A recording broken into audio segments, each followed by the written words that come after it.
tia nắng nhỏ làm sáng đẹp tràng an.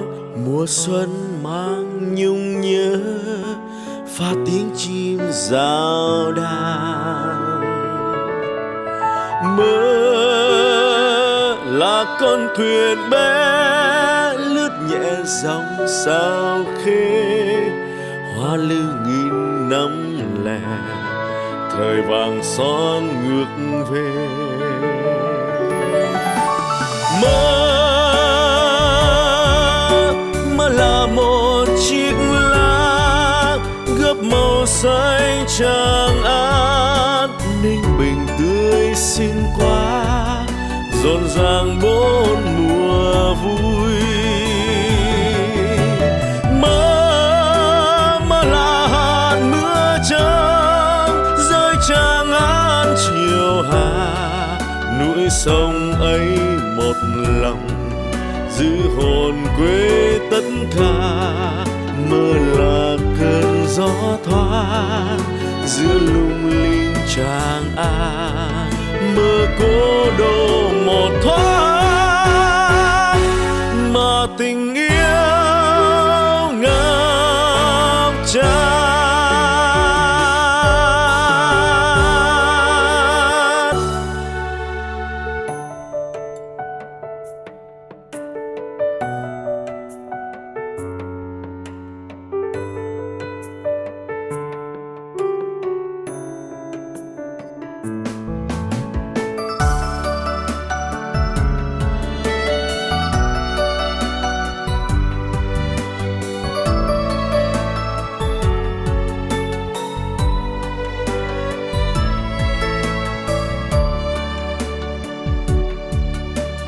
Mơ là tia nắng nhỏ làm sáng đẹp tràng an.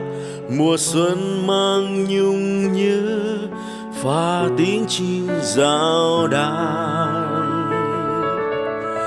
Mơ là con thuyền bé lướt nhẹ dòng sao khê, hoa lưu nghìn năm lẻ thời vàng son ngược về.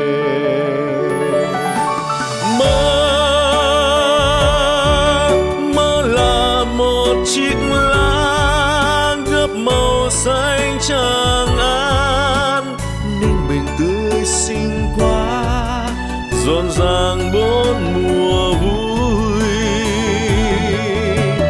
Mơ là hạt mưa trắng giữa tràng an chiều hạ, núi sông ấy một lòng giữ hồn quê tất cả.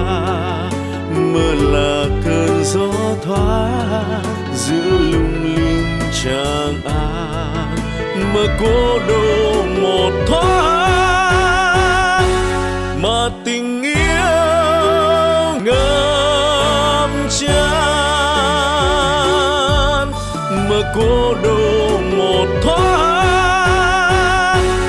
mà tình yêu